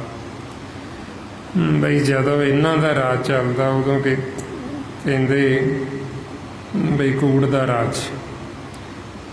ਜਦੋਂ ਮਨ ਜਾਗ ਪੈਂਦਾ ਰਾਜਾ ਤੇ ਉਦੋਂ ਕਹਿੰਦੇ ਖਾਲਸੇ ਦਾ ਰਾਜ, ਖਾਲਸ ਰਾਜ। ਜਿਵੇਂ ਹੁਣ ਕਈ ਅਗਿਆਨੀ ਜੀਵ ਉਹ ਕਹਿੰਦੇ ਵੀ ਬਾਹਰੀ ਅਸੀਂ ਦੇਸ਼ 'ਤੇ ਰਾਜ ਕਰਨਾ ਜੀ, ਖਾਲਸੇ ਦਾ ਰਾਜ ਹੋਣਾ ਜੀ, ਖਾਲਸਾ ਰਾਜ ਲੈ ਕੇ ਰਵਾਂਗੇ ਜੀ। ਖਾਲਸੇ ਨੇ ਰਾਜ ਕਿਤੇ ਬਾਹਰੀ ਹੋਰ ਦੇਸ਼ 'ਤੇ ਨਹੀਂ। ਇਹ ਜਿਹੜਾ ਸਾਡਾ ਸਰੀਰ ਹੈ ਇਹਨੂੰ ਕਹਿੰਦੇ ਦੇਸ਼। ਇਹ ਦੇਸ਼ ਦੇ ਵਿੱਚ ਕਰੋੜਾਂ ਜੀਵ ਵੱਸਦੇ ਨੇ, ਨਗਰੀ। ਜਿਹੜਾ ਮਨ ਹੈ ਮਨ ਰਾਜਾ ਹੈ, ਕਾਇਆ ਨਗਰੀ, ਇਹ ਮਨ ਰਾਜਾ। ਹੁਣ ਰਾਜਾ ਇੱਥੇ ਆ ਕੇ ਸੌਂ ਗਿਆ ਤੇ ਰਾਜ ਇਹਨਾਂ ਪੰਜਾਂ ਦੇ ਹੱਥੇ ਆ ਗਿਆ ਤੇ ਕੂੜ ਦਾ ਰਾਜ ਚੱਲਦਾ। ਜਦੋਂ ਮਨ ਜਾਗ ਪਏਗਾ ਤੇ ਉਦੋਂ ਖਾਲਸੇ ਦਾ ਰਾਜ ਆ ਜੀ, ਉਦੋਂ ਕਹਿੰਦੇ ਖਾਲਸ ਰਾਜ। ਸੋ ਇਸ ਵਾਸਤੇ ਫਿਰ ਆਪਾਂ ਨੂੰ ਕਹਿੰਦੇ ਵੀ ਬਾਹਰੀ ਜੇ ਅਸੀਂ ਆਖੀਏ ਵੀ ਸਾਰਿਆਂ ਦੀ ਇੱਕ ਮੱਤ ਹੋ ਜਾਏਗੀ, ਇੱਕ ਮੱਤ ਸਾਰਿਆਂ ਦੀ ਕਿਵੇਂ ਹੋ ਜਾਏਗੀ? ਸਾਰੇ ਜੀਵ ਤਾਂ ਉਦੋਂ ਵੀ ਨਹੀਂ ਮੰਨੇ ਜਦੋਂ ਗੁਰੂ ਸਾਹਿਬ ਆਏ, ਗੁਰੂ ਨਾਨਕ ਪਾਤਸ਼ਾਹ ਆਏ, ਗੁਰੂ ਗੋਬਿੰਦ ਸਿੰਘ ਜੀ ਮਹਾਰਾਜ, ਦਸਵਾਂ ਪਾਤਸ਼ਾਹੀ। ਉਦੋਂ ਕਹਿੰਦੇ ਸਾਰੇ ਜੀਵ ਥੋੜ੍ਹੀ ਉਹਨਾਂ ਦੇ ਨਾਲ ਸਹਿਮਤ ਸੀ, ਉਹਨਾਂ ਦੇ ਵੀ ਖਿਲਾਫ ਸੀ। ਉਦੋਂ ਵੀ ਜੀਵ ਉਹਨਾਂ ਦੇ ਨਾਲ ਲੜਾਈਆਂ ਝਗੜੇ ਕਰਦੇ ਰਹੇ, ਉਹਨਾਂ ਦੇ ਨਾਲ ਵੈਰ ਵਿਰੋਧ ਕਰਦੇ ਰਹੇ। ਜੇ ਉਦੋਂ ਨਹੀਂ ਸਾਰਿਆਂ ਨੇ ਮੰਨਿਆ ਤੇ ਹੁਣ ਆਪਾਂ ਕੀ ਵੀ ਸਾਰੇ ਮੰਨ ਜਾਣਗੇ? ਤੇ ਸਾਰੇ ਤਾਂ ਮੰਨਦੇ ਹੀ ਨਹੀਂ ਹੁੰਦੇ। ਸੋ ਇਸ ਵਾਸਤੇ ਫਿਰ ਆਪਾਂ ਨੂੰ ਸਮਝਾਉਂਦੇ ਵੀ ਰਾਜ ਹੈ ਜਿਹੜਾ ਉਹ ਖਾਲਸੇ ਨੇ, ਕਿਤੇ ਹੋਰ ਬਾਹਰ ਨਹੀਂ। ਇਹ ਜਿਹੜਾ ਸਰੀਰ ਇਹਨੂੰ ਦੇਸ਼ ਕਹਿੰਦੇ, ਇਹ ਦੇਸ਼ ਦੇ ਉੱਤੇ ਖਾਲਸੇ ਨੇ ਰਾਜ ਕਰਨਾ। ਜਦੋਂ ਖਾਲਸੇ ਦਾ ਰਾਜ ਹੁੰਦਾ ਹੈ, ਮਨ ਜਾਗਦਾ ਹੈ ਜਦੋਂ, ਉਦੋਂ ਕਹਿੰਦੇ ਵੀ ਇਹ ਮਨ ਖਾਲਸਾ ਹੈ। ਤੇ ਫਿਰ ਜਦੋਂ ਖਾਲਸੇ ਦਾ ਰਾਜ ਹੁੰਦਾ ਫਿਰ ਇਹਦੇ ਰਾਜ ਦੇ ਵਿੱਚ ਜਿਹੜੀ ਇਹ ਪਰਜਾ ਇਹ ਸਾਰੀ ਸੁਖੀ ਵਸਦੀ। ਮੇਰੇ ਮਨ ਰਾਜਾ ਆਪ ਵੀ ਅੰਮ੍ਰਿਤ ਪੀਂਦਾ ਤੇ ਜਿਹੜੀ ਪਰਜਾ ਉਹਨਾਂ ਨੂੰ ਵੀ ਅੰਮ੍ਰਿਤ ਤਿਆਰ ਕਰਕੇ ਪਿਆਉਂਦਾ। ਮੇਰੇ ਪਾਉਣ ਦੀ ਜਗ੍ਹਾ ਸਹੀ ਪਾਉਣ ਸਪਲਾਈ ਕਰਦਾ, ਪਾਣੀ ਦੀ ਜਗ੍ਹਾ ਪਾਣੀ, ਅਗਨ ਦੀ ਜਗ੍ਹਾ ਅਗਨ। ਤੇ ਜਿਹੜੇ ਜੀਵ ਨੇ ਪਰਜਾ ਉਹਨਾਂ ਪਰਜਾ ਦੇ ਜਿਹੜੇ ਮਨ ਨੇ ਉਹਨਾਂ ਦੀ ਖੁਰਾਕ ਅੰਮ੍ਰਿਤ ਹੈ। ਮੇਰੇ ਰਾਜਾ ਸਹੀ ਦੇ ਵਿੱਚ ਉਹ ਖੀਰ ਨੂੰ, ਖੀਰ ਕਹਿੰਦੇ ਸਮੁੰਦਰ ਨੂੰ। ਜਿਵੇਂ ਅੱਗੇ ਸਮੁੰਦਰ ਰਿੜਕ ਕੇ ਦੇਵੀ ਦੇਵਤਿਆਂ ਨੇ ਉਹਦੇ ਵਿੱਚੋਂ ਅੰਮ੍ਰਿਤ ਰਿੜਕੇ ਤੇ ਅੰਮ੍ਰਿਤ ਕੱਢਿਆ। ਹੁਣ ਇਸੇ ਤਰ੍ਹਾਂ ਹੀ ਆਪਾਂ ਨੂੰ ਗੁਰਬਾਣੀ ਗੁਰੂ 'ਚ ਦੱਸਿਆ ਵੀ ਜੋ ਬਾਹਰ ਹੈ ਉਹ ਜੋ ਸਾਡੇ ਪਿੰਡ ਦੇ ਵਿੱਚ ਜੋ ਬ੍ਰਹਮੰਡੇ ਸੋਈ ਪਿੰਡੇ। ਜਿਵੇਂ ਬਾਹਰ ਸੱਤ ਸਮੁੰਦਰ, ਇਸੇ ਤਰ੍ਹਾਂ ਹੀ ਸਾਡੇ ਅੰਦਰ ਵੀ ਸਮੁੰਦਰ ਨੇ। ਫਿਰ ਉਹ ਖੀਰ ਨੂੰ ਰਿੜਕ ਕੇ ਮਨ ਰਾਜਾ ਫਿਰ ਇਹ ਅੰਮ੍ਰਿਤ ਤਿਆਰ ਕਰਦਾ ਤੇ ਫਿਰ ਇਹ ਪਰਜਾ ਨੂੰ ਪਿਆਉਂਦਾ। ਜਿਸ ਵਰਤਾਏ ਮਾਰੇ ਕਹਿੰਦੇ ਮੇਰੇ RAM ਐਸਾ ਖੀਰ ਬਲੋਈਏ ਗੁਰਮਤਿ ਮਨੁਆ ਅਸਤ ਰੱਖੋ ਇਨ ਬਿਦ ਅੰਮ੍ਰਿਤ ਪੀਵੀਏ। ਬਈ ਫਿਰ ਮਨ ਖੀਰ ਨੂੰ ਰਿੜਕ ਕੇ ਸਮੁੰਦਰ ਦੇ ਵਿੱਚੋਂ ਅੰਮ੍ਰਿਤ ਤਿਆਰ ਕਰਦਾ ਤੇ ਫਿਰ ਇਹ ਪਿਆਉਂਦਾ ਅੱਗੇ ਪਰਜਾ ਨੂੰ। ਫਿਰ ਇਹ ਜਿਹੜੀ ਸਾਰੀ ਨਗਰੀ ਇਹ ਸਾਰਾ ਦੇਸ਼ ਹੀ ਅਮਰ ਹੋ ਜਾਂਦਾ। ਫਿਰ ਇਹ ਰਾਜਾ ਆਪ ਤਾਂ ਅਮਰ ਹੁੰਦਾ ਹੀ ਸਾਰੀ ਨਗਰੀ ਨੂੰ ਹੀ ਅਮਰ ਕਰਾ ਕੇ ਲੈ ਜਾਂਦਾ ਸੀ। ਸੋ ਤਾਂ ਫਿਰ ਇਸੇ ਵਾਸਤੇ ਜੀ ਮਹਾਰਾਜ ਕਹਿੰਦੇ ਦੀਨ ਦਿਆਲ ਭਰੋਸੇ ਤੇਰੇ ਸਭ ਪਰਿਵਾਰ ਚੜਾਇਆ ਬੇੜੇ। ਬਈ ਫਿਰ ਮਾਲਕ ਤੇ ਭਰੋਸਾ ਤੇ ਨਾਮ ਦੇ ਜਹਾਜ਼ ਬੇੜੇ ਤੇ ਸਾਰਾ ਪਰਿਵਾਰ ਹੀ ਸਵਾਰ ਕਰ ਲੈਂਦਾ ਰਾਜ। ਬਈ ਇਹ ਆਪ ਵੀ ਅਮਰ ਹੋ ਜਾਂਦਾ ਤੇ ਸਾਰਾ ਪਰਿਵਾਰ ਹੀ ਆਪਣਾ ਪਰਿਵਾਰ ਹੈ। ਜਿਹੜਾ ਇਹ ਸਰੀਰ ਇਹਦੇ ਵਿੱਚ ਦੇਸ਼ ਹੈ ਜਿਹੜਾ ਇਹ ਦੇਸ਼ ਦੇ ਵਿੱਚ ਰਾਜੇ ਦੀ ਜਿਹੜੀ ਪਰਜਾ ਹੈ ਤੇ ਜਿਹੜੇ ਪਰਜਾ ਇਹ ਸਾਰਾ ਪਰਿਵਾਰ ਹੈ ਰਾਜੇ ਦਾ। ਹੁਣ ਰਾਜਾ ਜੇ ਆਪ ਸੁਖੀ ਹੈ ਤੇ ਆਪ ਅਮਰ ਹੈ ਤੇ ਸਾਰੀ ਪਰਜਾ ਹੀ ਅਮਰ ਹੋ ਜਾਂਦੀ। ਸੋ ਉਦੋਂ ਫਿਰ ਕਹਿੰਦੇ ਵੀ ਇਹ ਹਲੀਮੀ ਰਾਜ, ਉਦੋਂ ਕਹਿੰਦੇ ਖਾਲਸੇ ਦਾ ਰਾਜ ਹੈ, ਖਾਲਸ ਰਾਜ। ਫਿਰ ਇਹਦੇ ਰਾਜ ਦੇ ਵਿੱਚ ਸਾਰੀ ਪਰਜਾ ਸੁਖੀ ਤੇ ਸਾਰੀ ਪਰਜਾ ਮਾਲਕ ਦੇ ਗੁਣ ਗਾਉਂਦੀ। ਸੋ ਇਸ ਵਾਸਤੇ ਫਿਰ ਆਪਾਂ ਨੂੰ ਕਹਿੰਦੇ ਬਈ ਇਸ ਦੇਸ਼ ਦੇ ਉੱਤੇ ਅਸੀਂ ਰਾਜ ਕਰਨਾ ਹੈ, ਹੋਰ ਬਾਹਰ ਨਹੀਂ। ਇੱਕ ਆਪਣਾ ਪਰਿਵਾਰ ਹੈ, ਪਰਿਵਾਰ ਦੇ 5-4 ਜੀਵ ਉਹਨਾਂ ਦੇ ਵਿਚਾਰ ਨਹੀਂ ਮਿਲਦੇ ਆਪਸ ਵਿੱਚ, ਉਹਨਾਂ ਦੀ ਮੱਤ ਵੱਖੋ ਵੱਖਰੀ ਹੈ ਤੇ ਅਸੀਂ ਆਖੀਏ ਵੀ ਸਾਰਾ ਦੇਸ਼ ਇੱਕ ਹੋ ਜੂ, ਸਾਰਾ ਕਿੱਥੋਂ ਹੋ ਜੂ। ਸੋ ਇਸ ਵਾਸਤੇ ਫਿਰ ਆਪਾਂ ਨੂੰ ਕਹਿੰਦੇ ਵੀ ਬਾਹਰੀ ਨਹੀਂ ਕਿਤੇ ਰਾਜ, ਅਸੀਂ ਇਹ ਦੇਸ਼ ਦੇ ਉੱਤੇ ਰਾਜ ਕਰਨੇ ਜਿਹੜਾ ਇਹ ਸਾਡੀ ਨਗਰੀ ਹੈ ਕਾਇਆ। ਹੁਣ ਇਹਦੇ ਉੱਤੇ ਰਾਜ ਕਰਨ ਵਾਸਤੇ ਫਿਰ ਸਾਡੇ ਮਨ ਨੂੰ ਜਾਗਣਾ ਪੈਣਾ, ਸਾਡੇ ਮਨ ਨੂੰ ਖਾਲਸਾ ਬਣਨਾ ਪੈਣਾ। ਜਦ ਤੱਕ ਹੁਣ ਮਨ ਸੁੱਤਾ ਹੈ ਉਹਨਾਂ ਸਮਾਂ ਤੇ ਨਖਾਲਸ। ਖਾਲਸਾ ਕਦੋਂ ਬਣਦਾ? ਜਦੋਂ ਇਹਦੀ ਜੋਤ ਪ੍ਰਗਟ ਹੋ ਜਾਂਦੀ, ਜਦੋਂ ਇਹ ਜਾਗ ਪੈਂਦਾ। ਮਹਾਰਾਜ ਕਹਿੰਦੇ ਪੂਰਨ ਜੋਤ ਜਗੇ ਘਟ ਮੇ ਤਬ ਖਾਲਸ ਇਹ ਨਖਾਲਸ ਜਾਣੇ। ਗੁਰੂ ਗੋਬਿੰਦ ਸਿੰਘ ਜੀ ਮਹਾਰਾਜ ਕਹਿੰਦੇ ਵੀ ਜਦੋਂ ਤਾਂ ਮਨ ਜਾਗ ਪਿਆ ਫਿਰ ਤਾਂ ਇਹ ਖਾਲਸਾ ਹੈ, ਜੇ ਸੁੱਤਾ ਹੈ ਤਾਂ ਨਖਾਲਸ ਹੈ। ਸੋ ਇਸ ਵਾਸਤੇ ਹੁਣ ਮਨ ਰਾਜਾ ਹੈ ਤੇ ਕਾਇਆ ਨਗਰੀ ਤੇ ਇਹਨਾਂ ਨੂੰ 5 ਦੂਤਾਂ ਨੂੰ ਨੌਕਰ ਬਣਾਇਆ ਹੋਇਆ। ਜੇ ਤਾਂ ਰਾਜਾ ਜਾਗ ਪੈਂਦਾ ਫਿਰ ਤਾਂ ਇਹ ਰਾਜੇ ਦੇ ਮਤਹਿਤ ਨੌਕਰ ਬਣ ਕੇ ਚੱਲਦੇ। ਜੇ ਹੁਣ ਰਾਜਾ ਸੁੱਤਾ ਪਿਆ ਫਿਰ ਇਹ ਰਾਜੇ ਨੂੰ ਗੁਲਾਮ ਬਣਾ ਲੈਂਦੇ ਆਪਦਾ। ਫਿਰ ਨਸ਼ਾ ਦਿੱਤੀ ਜਾਂਦੇ ਵੀ ਰਾਜੇ ਨੂੰ ਸਵਾਈ ਰੱਖੋ, ਇਹਨੂੰ ਨਸ਼ਾ ਦਿੱਤੀ ਚੱਲੋ, ਇਹਨੂੰ ਬੇੜੀਆਂ ਪਾ ਦਿਓ, ਇਹਦੇ ਪੈਰਾਂ ਦੇ ਵਿੱਚ ਸੰਗਲ ਪਾ ਦਿਓ, ਇਹਨੂੰ ਬੰਦੀਖਾਨੇ 'ਚ ਬੰਦ ਕਰ ਦਿਓ। ਇਹਦੇ ਰਾਜੇ ਦੀ ਇਹ ਹਾਲਤ ਕਰ ਦਿੰਦੇ। ਫਿਰ ਇਹਨੂੰ ਭੁੱਖਾ ਪਿਆਸਾ ਰੱਖਦੇ, ਇਹਨੂੰ ਨੰਗਾ ਰੱਖਦੇ, ਇਹਨੂੰ ਗੁੱਟਦੇ ਮਾਰਦੇ ਵੀ ਤਾਂ ਕਿ ਇਹ ਇੱਥੋਂ ਯਾਦ ਨਾ ਹੋਵੇ। ਸੋ ਇਸ ਵਾਸਤੇ ਫਿਰ ਮਹਾਰਾਜ ਸਾਨੂੰ ਸਮਝਾਉਂਦੇ ਵੀ ਇਹ ਸਾਰੀ ਕਹਾਣੀ ਸਾਡੇ ਮਨ ਦੀ ਹੈ। ਬਈ ਕਿਵੇਂ ਸਾਡੇ ਮਨ ਇੱਥੇ ਆ ਕੇ ਬੰਦੀਖਾਨੇ ਦੇ ਵਿੱਚ ਕੈਦ ਹੋ ਗਏ ਨੇ, ਕਾਲ ਨੇ ਕਰ ਲਏ ਨੇ। ਹੁਣ ਕਿਵੇਂ ਸਾਡੇ ਮਨਾਂ ਨੇ ਇਹਨਾਂ ਬੰਦੀਖਾਨਿਆਂ ਦੇ ਵਿੱਚੋਂ ਯਾਦ ਹੋਣਾ, ਉਹ ਫਿਰ ਆਪਾਂ ਨੂੰ ਸਤਿਗੁਰੂ ਗੁਰਬਾਣੀ ਗੁਰੂ ਵਿੱਚ ਹੀ ਸਾਰਾ ਇਹ ਦਿੰਦੇ ਸਾਨੂੰ ਸਮਝਾਉਂਦੇ। ਜਦੋਂ ਸਾਡੇ ਮਨ ਇੱਧਰ ਆ ਕੇ ਬੰਦੀਖਾਨੇ 'ਚ ਬੰਦ ਹੋ ਜਾਂਦੇ, ਮਾਲਕ ਦੇਖਦਾ ਬਈ ਇਹਨਾਂ ਨੂੰ ਬਣਾ ਕੇ ਤਾਂ ਰਾਜੇ ਭੇਜਿਆ ਸੀ, ਤਾਂ ਉੱਥੇ ਜਾ ਕੇ ਸੌਂ ਗਏ, ਤਾਂ ਗੁਲਾਮ ਬਣ ਗਏ ਉੱਥੇ ਜਾ ਕੇ। ਫਿਰ ਮਾਲਕ ਗੁਰਮੁਖਾਂ ਨੂੰ ਭੇਜਦਾ ਬਈ ਜਾਓ ਉਹਨਾਂ ਨੂੰ ਜਾ ਕੇ ਸਮਝਾਓ, ਦੱਸੋ ਉਹਨਾਂ ਨੂੰ ਬਈ ਤੁਸੀਂ ਨੌਕਰ ਨਹੀਂ, ਤੁਸੀਂ ਭਿਖਾਰੀ ਨਹੀਂ ਹੋ, ਤੁਸੀਂ ਰਾਜੇ ਹੋ। ਤੁਸੀਂ ਇੱਥੇ ਆ ਕੇ ਮੰਗਤੇ ਬਣ ਗਏ, ਭਿਖਾਰੀ ਬਣ ਗਏ। ਤੇ ਉਹ ਗੁਰਮੁਖ ਫਿਰ ਆਪਾਂ ਨੂੰ ਆ ਕੇ ਮਾਲਕ ਦਾ ਜੋ ਸੰਦੇਸ਼ਾ ਫਿਰ ਉਹ ਸੁਣਾਉਂਦੇ। ਸਾਡੇ ਮਨ ਸੀ ਜਿਹੜੇ ਇੱਧਰ ਆ ਕੇ ਸੁੱਤੇ ਹੋਏ ਤੇ ਕਮਲੇ ਹੋ ਚੁੱਕੇ ਨੇ ਨਾਮ ਤੋਂ ਬਿਨਾਂ। ਹੁਣ ਜਿਹੜਾ ਜੀਵ ਕਮਲਾ ਹੈ ਤੇ ਕਮਲੇ ਨੂੰ ਸਮਝਾਉਣਾ ਬੜਾ ਔਖਾ ਹੈ, ਕਿਉਂਕਿ ਇੱਕ ਤਾਂ ਕਮਲਾ ਤੇ ਉਤੋਂ ਭਰਮ ਹੀ ਪੈ ਜਾਂਦਾ ਵੀ ਮੈਂ ਸਿਆਣਾ ਬਹੁਤ ਹਾਂ, ਬਈ ਮੇਰੇ ਨਾਲੋਂ ਵੱਧ ਕੌਣ ਸਿਆਣਾ ਹੈ, ਜਿੰਨਾ ਮੈਨੂੰ ਗਿਆਨ ਹੈ ਮੇਰੇ ਤੋਂ ਤਾਂ ਹੋਰ ਕੋਈ ਸਿਆਣਾ ਹੋ ਹੀ ਨਹੀਂ ਸਕਦਾ। ਹੁਣ ਇੱਕ ਹੈ ਕਮਲਾ ਤੇ ਕਮਲੇ ਨੂੰ ਉਤੋਂ ਭਰਮ ਪੈ ਗਿਆ ਇਹ ਵੀ ਮੇਰੇ ਤੋਂ ਵੱਡਾ ਸਿਆਣਾ ਕੌਣ ਹੈ। ਹੁਣ ਉਹਨੂੰ ਸਮਝਾਉਣਾ ਬੜਾ ਔਖਾ। ਪਹਿਲਾਂ ਤਾਂ ਉਹ ਸੁਣਦਾ ਨਹੀਂ, ਕਿਉਂਕਿ ਉਹ ਆਪਦੇ ਆਪ ਨੂੰ ਸਿਆਣਾ ਸਮਝਦਾ। ਉਹ ਉਹਨਾਂ ਗੁਰਮੁਖਾਂ ਨੂੰ ਕਮਲੇ ਕਹਿੰਦਾ ਹੈ ਜਿਹੜੇ ਮਾਲਕ ਨੇ ਭੇਜੇ ਨੇ, ਜਿਹੜੇ ਸੰਦੇਸ਼ਾ ਦਿੰਦੇ ਸਾਨੂੰ ਆਖੇ। ਜਿਵੇਂ ਗੁਰੂ ਨਾਨਕ ਪਾਤਸ਼ਾਹ ਜਦੋਂ ਸੰਸਾਰ 'ਚ ਆਏ, ਜੀਵਾਂ ਨੇ ਉਹਨਾਂ ਨੂੰ ਵੀ ਕਮਲਾ ਆਖੇ। ਉਹਨਾਂ ਦੇ ਵੀ ਜੀਵ ਇੱਟਾਂ ਮਾਰਨ ਲੱਗ ਗਏ। ਕੋਈ ਕਹਿੰਦਾ ਭੂਤਨਾ ਹੈ, ਕੋਈ ਕਹਿੰਦੇ ਬੇਤਾਲਾ ਹੈ, ਕਮਲਾ ਹੈ। ਉਹ ਫਿਰ ਪਾਤਸ਼ਾਹ ਆਪਾਂ ਨੂੰ ਉਵੇਂ ਹੀ ਦੱਸਦੇ ਗੁਰਬਾਣੀ 'ਚ, ਕੋਈ ਆਖੇ ਭੂਤਨਾ, ਉਹ ਕਹੇ ਬੇਤਾਲਾ। ਬਈ ਕੋਈ ਜੀਵ ਕਹਿੰਦੇ ਵੀ ਭੂਤਨਾ ਹੈ, ਕੋਈ ਕਹਿੰਦੇ ਬੇਤਾਲਾ ਹੈ, ਕਮਲਾ ਹੈ। ਸੋ ਇਸੇ ਤਰ੍ਹਾਂ ਫਿਰ ਭਗਤਾਂ ਨੂੰ, ਜਿਵੇਂ ਬਾਬਾ ਕਬੀਰ ਜੀ ਨੂੰ ਵੀ ਕਹਿੰਦੇ, ਲੋਕ ਕਹੇ ਕਬੀਰ ਬਰਾਨਾ।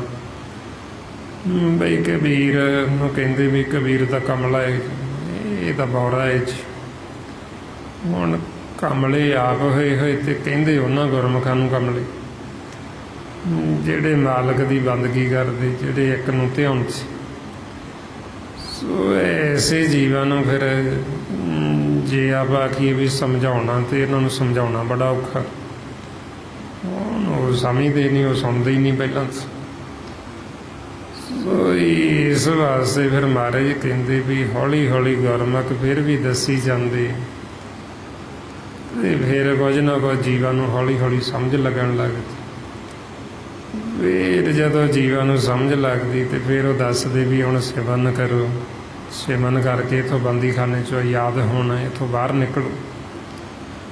ਉਹ ਫਿਰ ਜਦੋਂ ਅਸੀਂ ਉਹਨਾਂ ਗੁਰਮੁਖਾਂ ਦੀ ਵਿਚਾਰ ਨੂੰ ਸੁਣਦੇ, ਸੁਣ ਕੇ ਫਿਰ ਆਪਾਂ ਦੂਸਰਿਆਂ ਨੂੰ ਵੀ ਦੱਸਦੇ। ਜਿਹੜੇ ਜੀਵ ਉਹਨਾਂ ਦੀ ਨਿੰਦਿਆ ਕਰਦੇ, ਜਿਹੜੇ ਉਹਨਾਂ ਨਾਲ ਵੈਰ ਵਿਰੋਧ ਕਰਦੇ, ਜਿਹੜੇ ਉਹਨਾਂ ਨੂੰ ਕਮਲੇ ਕਹਿੰਦੇ, ਉਹਨਾਂ ਨੂੰ ਫਿਰ ਆਪਾਂ ਦੱਸਦੇ ਵੀ ਤੁਸੀਂ ਉਹਨਾਂ ਦੀ ਵਿਚਾਰ ਨੂੰ ਸੁਣਿਆ। ਉਹ ਕਹਿੰਦੇ ਵੀ ਸੁਣਿਆ ਤਾਂ ਹੈ ਨਹੀਂ। ਫਿਰ ਉਹ ਕਹਿੰਦੇ ਵੀ ਤੁਸੀਂ ਉਹਨਾਂ ਨੂੰ ਕਹਿੰਦੇ ਕਾਹਤੋਂ, ਉਹਨਾਂ ਦੀ ਨਿੰਦਿਆ ਕਾਹਤੋਂ ਕਰਦੇ ਜੇ ਸੁਣਿਆ ਹੀ ਨਹੀਂ। ਬਈ ਪਹਿਲਾਂ ਤੁਸੀਂ ਉਹਨਾਂ ਦੀ ਵਿਚਾਰ ਨੂੰ ਸੁਣੋ, ਬਈ ਉਹ ਕਹਿੰਦੇ ਕੀ। ਬਈ ਉਹ ਕਿਸੇ ਦੀ ਨਿੰਦਿਆ ਨਹੀਂ ਕਰਦੇ, ਕਿਸੇ ਨੂੰ ਮਾੜਾ ਵਚਨ ਨਹੀਂ ਕਹਿੰਦੇ। ਉਹ ਤਾਂ ਇਸ ਸੰਸਾਰ ਦੀ ਗੱਲ ਹੀ ਨਹੀਂ ਕਰਦੇ, ਤਾਂ ਗੱਲ ਹੀ ਕਿਸੇ ਹੋਰ ਦੇਸ਼ ਦੀ ਕਰਦੇ। ਜਿਹੜਾ ਉਹਨਾਂ ਦੀ ਵਿਚਾਰ ਨੂੰ ਧਿਆਨ ਦੇ ਨਾਲ ਸੁਣਦਾ ਤੇ ਉਹਦੇ ਮਨ ਨੂੰ ਸੁੱਖ ਬੜਾ ਮਿਲਦਾ, ਉਹਨੂੰ ਸ਼ਾਂਤੀ ਬੜੀ ਆਉਂਦੀ। ਤੁਸੀਂ ਉਹਨਾਂ ਦੀ ਉੱਦਾਂ ਹੀ ਸੁਣਾ ਕੇ ਨਿੰਦਿਆ ਨਾ ਕਰੀ ਚੱਲੋ, ਤੁਸੀਂ ਉਹਨਾਂ ਦੀ ਵਿਚਾਰ ਨੂੰ ਸੁਣੋ, ਪਹਿਲਾਂ ਆਪ ਸੁਣੋ ਤੁਸੀਂ ਧਿਆਨ ਦੇ ਨਾਲ। ਜਿਹੜਾ ਵੀ ਸੁਣਦਾ, ਮਹਾਰਾਜ ਕਹਿੰਦੇ ਵੀ ਉਹ ਮੁਕਤ ਹੋ ਜਾਂਦਾ। ਰਮਾਉਂਦੇ ਅਗੰਮ ਅਗਾਧ ਪਾਰ ਬ੍ਰਹਮ ਸੋਈ, ਜੋ ਜੋ ਕਹੇ ਸੋ ਮੁਕਤਾ ਹੋਈ। ਸੁਣ ਮੀਤਾ ਨਾਨਕ ਬਿਨਵੰਤਾ, ਸਾਧ ਜਨਾ ਕੀ ਅਚਰਜ ਕਥਾ। ਬਈ ਉਹ ਸਾਧੂ ਜਨ ਜਿਹੜੀ ਕਥਾ ਕਰਦੇ, ਅਚਰਜ ਹੈਰਾਨ ਕਰ ਦੇਣ ਵਾਲੀ, ਜਿਹੜੀ ਅਸੀਂ ਗੱਲ ਕਦੇ ਸੁਣੀ ਨਹੀਂ ਹੁੰਦੀ। ਬਈ ਸਾਨੂੰ ਤਾਂ ਦੇਸ਼ ਦਾ ਹੀ ਨਹੀਂ ਪਤਾ ਵੀ ਜਿਹੜਾ ਦੇਸ਼ ਦੀ ਉਹ ਗੱਲ ਕਰਦੇ, ਪਰ ਲੋਕ ਦੀ, ਜਿਹਨੂੰ ਬੇਗਮਪੁਰਾ ਸ਼ਹਿਰ ਕਹਿੰਦੇ, ਵੀ ਜਿੱਥੇ ਕੋਈ ਗਮ ਹੀ ਨਹੀਂ, ਜਿੱਥੇ ਕੋਈ ਚਿੰਤਾ ਫਿਕਰ ਹੀ ਨਹੀਂ। ਬਈ ਸਾਨੂੰ ਤਾਂ ਇਹ ਵੀ ਨਹੀਂ ਪਤਾ ਵੀ ਐਸੀ ਵੀ ਕੋਈ ਥਾਂ ਹੈ ਵੀ ਜਿੱਥੇ ਕੋਈ ਗਮ, ਜਿੱਥੇ ਕੋਈ ਚਿੰਤਾ ਫਿਕਰ ਹੀ ਨਹੀਂ। ਬਈ ਉਹ ਤਾਂ ਉਹ ਦੇਸ਼ ਦੀ ਗੱਲ ਕਰਦੇ ਵੀ ਉੱਥੇ ਚੱਲ। ਇਸ ਕਰਕੇ ਕਹਿੰਦੇ ਵੀ ਜਿਹੜਾ ਉਹ ਕਥਾ ਨੂੰ ਸੁਣਦਾ ਤੇ ਉਹ ਮੁਕਤ ਹੋ ਜਾਂਦਾ, ਉਹਦਾ ਮਨ ਵਿਚਾਰਾਂ ਤੋਂ, ਫੁਰਨਿਆਂ ਤੋਂ ਰਹਿਤ ਹੋ ਜਾਂਦਾ। ਸੋ ਇਸ ਵਾਸਤੇ ਫਿਰ ਆਪਾਂ ਨੂੰ ਕਹਿੰਦੇ ਵੀ ਇਹ ਜੋ ਗੁਰਬਾਣੀ ਗੁਰੂ ਸਾਨੂੰ ਕਥਾ ਦਾ ਭੇਦ ਦਿੰਦੇ, ਜੋ ਸਾਨੂੰ ਇਹ ਕਥਾ ਕਹਾਣੀ ਸੁਣਾਉਂਦੇ, ਬਈ ਇਹਨੂੰ ਧਿਆਨ ਦੇ ਨਾਲ ਸੁਣੋ, ਕਿਉਂਕਿ ਸਾਡੀ ਆਪਣੀ ਕਹਾਣੀ ਹੈ ਸਾਰਿਆਂ ਦੀ, ਸਾਡੇ ਮਨਾਂ ਦੀ ਕਹਾਣੀ। ਪਹਿਲਾਂ ਸਾਨੂੰ ਸਮਝ ਨਹੀਂ ਆਉਂਦੀ, ਕਿਉਂਕਿ ਸਾਡਾ ਮਨ ਸੁੱਤਾ ਹੁੰਦਾ ਤ੍ਰੈ ਗੁਣਾਂ 'ਚ। ਫਿਰ ਆਪਾਂ ਸਿਮਰਨ ਕਰਦੇ ਹਾਂ, ਜਦੋਂ ਲਗਾਤਾਰ ਸੰਗਤ ਕਰਦੇ ਹਾਂ ਫਿਰ ਸਾਨੂੰ ਸਮਝ ਆਉਣ ਲੱਗ ਜਾਂਦੀ। ਫਿਰ ਸਾਨੂੰ ਪਤਾ ਲੱਗਦਾ ਵੀ ਇਹ ਤਾਂ ਸਾਰੀ ਸਾਡੀ ਕਹਾਣੀ, ਆਪਣੀ ਸਾਡੇ ਮਨ ਦੀ ਕਹਾਣੀ, ਸਾਡੇ ਅੰਦਰ ਦੀ ਕਹਾਣੀ, ਕਿਸੇ ਹੋਰ ਦੀ ਗੱਲ ਨਹੀਂ। ਸੋ ਇਸ ਕਰਕੇ ਇਹ ਕਹਾਣੀ ਨੂੰ ਸਮਝਣ ਵਾਸਤੇ ਫਿਰ ਪਹਿਲਾਂ ਆਪਾਂ ਨੂੰ ਸਿਮਰਨ ਕਰਨਾ ਪੈਂਦਾ। ਸਿਮਰਨ ਕਰਕੇ ਜਿਉਂ-ਜਿਉਂ ਮਨ ਨੂੰ ਜਗਾਵਾਂਗੇ, ਜਿਉਂ-ਜਿਉਂ ਸਾਡਾ ਮਨ ਜਾਗਤ ਅਵਸਥਾ ਜਾਏਗਾ, ਤਿਉਂ-ਤਿਉਂ ਫਿਰ ਇਹਨੂੰ ਸਮਝ ਲੱਗਦੀ। ਹੁਣ ਕਿਵੇਂ ਸਾਡੇ ਮਨ ਨੇ ਜਾਗਣਾ, ਜਗਾਉਣ ਵਾਸਤੇ ਸਤਿਗੁਰੂ ਆਪਾਂ ਨੂੰ ਇਹ ਸਿਮਰਨ ਅਭਿਆਸ ਦੱਸਦੇ ਨੇ। ਰਮਾਉਂਦੇ ਸਿਮਰ ਸਿਮਰ ਸਿਮਰ ਕਰ ਆਪਣਾ ਸੋਇਆ ਮਨ ਜਗਾਈ। ਹੁਣ ਸੁਤੇ ਹੋਏ ਮਨ ਨੂੰ ਜਗਾਉਣ ਲਈ ਆਪਾਂ ਸਾਰਿਆਂ ਨੇ ਅਭਿਆਸ ਕਰਨਾ ਹੈ। ਆਓ ਸਾਰੇ ਗੁਰਮੁਖ ਪਿਆਰੇ ਕਰੋ ਜੀ ਸ਼ੁਰੂ। ਵਾਹਿਗੁਰੂ ਵਾਹਿਗੁਰੂ ਵਾਹਿਗੁਰੂ ਵਾਹਿਗੁਰੂ ਵਾਹਿਗੁਰੂ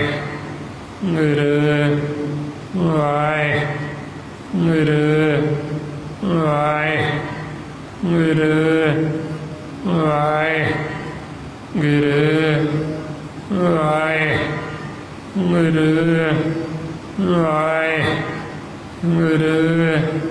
ਵਾਹਿਗੁਰੂ ਵਾਹਿਗੁਰੂ ਵਾਹਿਗੁਰੂ ਵਾਹਿਗੁਰੂ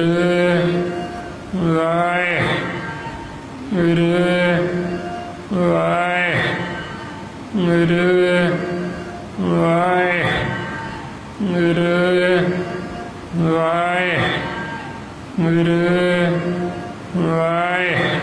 ਵਾਹਿਗੁਰੂ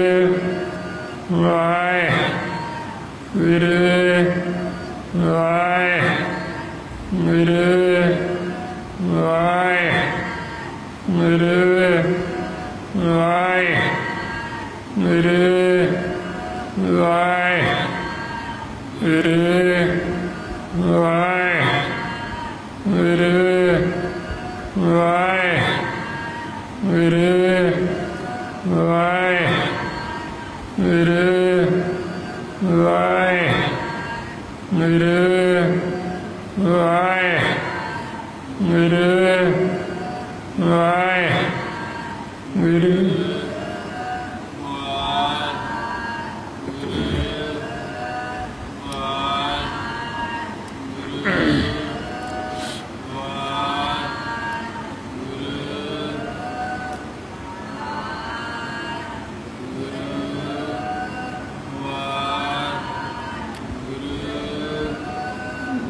ਵਾਹਿਗੁਰੂ ਜੀ ਕਾ ਖਾਲਸਾ, ਵਾਹਿਗੁਰੂ ਜੀ ਕੀ ਫਤਿਹ। ਇਸ ਤਰੀਕੇ ਨਾਲ ਗੁਰਮੁਖੋ ਸਿਮਰਨ ਅਭਿਆਸ ਕਰਦੇ ਹੋਏ ਇਹ ਆਪਣਾ ਮਨ ਜਾਗਤ ਅਵਸਥਾ 'ਚ ਆਉਂਦਾ। ਜਿਉਂ-ਜਿਉਂ ਅਸੀਂ ਸਿਮਰਨ ਕਰਦੇ ਜਾਵਾਂਗੇ, ਅਸੀਂ ਅੰਤਰਮੁਖੀ ਹੁੰਦੇ ਜਾਵਾਂਗੇ, ਸਾਡਾ ਮਨ ਸਹਿਜ ਵਿੱਚ ਆ ਜਾਏਗਾ। ਜਦੋਂ ਅਸੀਂ ਸਹਿਜ ਵਿੱਚ ਜਾਵਾਂਗੇ, ਸਹਿਜ ਸਾਡਾ ਘਰ ਹੈ, ਸਹਿਜ ਦੇ ਵਿੱਚ ਹੀ ਸਾਨੂੰ ਅਨਹਦ ਵਾਜੀ ਸੁਣਾਈ ਦੇਣ, ਸਹਿਜ ਦੇ ਵਿੱਚ ਹੀ ਸਤਿਗੁਰੂ ਬੈਠੇ ਆਸਣ ਲਾ ਕੇ। ਸੋ ਇਸ ਵਾਸਤੇ ਫਿਰ ਆਪਾਂ ਨੂੰ ਸਮਝਾਉਂਦੇ ਬਈ ਜੇ ਹੁਣ ਅਸੀਂ ਸ਼ਬਦ ਗੁਰੂ ਨੂੰ, ਨਾਮ ਨੂੰ, ਸਤਿਗੁਰਾਂ ਨੂੰ ਆਪਦੇ ਹਿਰਦੇ 'ਚ ਵਸਾ ਲਾਂਗੇ, ਫਿਰ ਜੋ ਵੀ ਸਾਡੇ ਮਨ ਦੀ ਇੱਛਾ ਹੁੰਦੀ, ਉਹ ਇੱਛਾ ਮੁਤਾਬਕ ਫਲ ਸਾਨੂੰ ਮਾਲਕ ਤੋਂ ਪ੍ਰਾਪਤ ਹੋ ਜਾਂਦਾ। ਮਾਰੇ ਫਰਮਾਉਂਦੇ ਸਤਿਗੁਰ ਕੀ ਮੂਰਤ ਹਿਰਦੇ ਵਸਾਈ, ਜੋ ਇੱਛਾ ਸੋਈ ਫਲ ਪਾਏ। ਫਿਰ ਜੋ ਵੀ ਸਾਡੇ ਮਨ ਦੀ ਇੱਛਾ ਹੈ ਉਹ ਇੱਛਾ ਮੁਤਾਬਕ ਸਾਨੂੰ ਫਲ ਮਿਲ ਜਾਂਦਾ।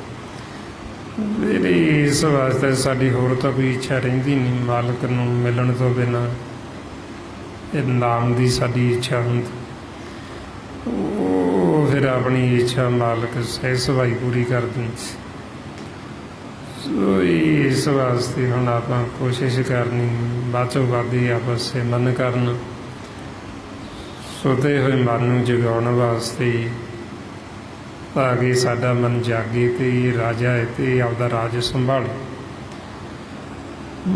ਮਾਲਕ ਫਿਰ ਜਦੋਂ ਸਾਡਾ ਮਨ ਜਾਗ ਪੈਂਦਾ, ਫਿਰ ਇਹ ਖੁਸ਼ ਹੁੰਦਾ ਮਾਲਕ ਵੀ ਮੇਰਾ ਬੱਚਾ ਹੁਣ ਜਾਗ ਪਿਆ ਤੇ ਹੁਣ ਇਹਨੇ ਰਾਜ ਸੰਭਾਲ। ਇਹ ਸਾਡੇ ਮਨ ਨੂੰ ਅਵਿਨਾਸੀ ਰਾਜ ਦੇ ਦਿੰਦੇ। ਪਹਿਲਾਂ ਤਾਂ ਅਸੀਂ ਇਸ ਦੇਸ਼ 'ਤੇ ਰਾਜ ਕਰਦੇ ਹਾਂ,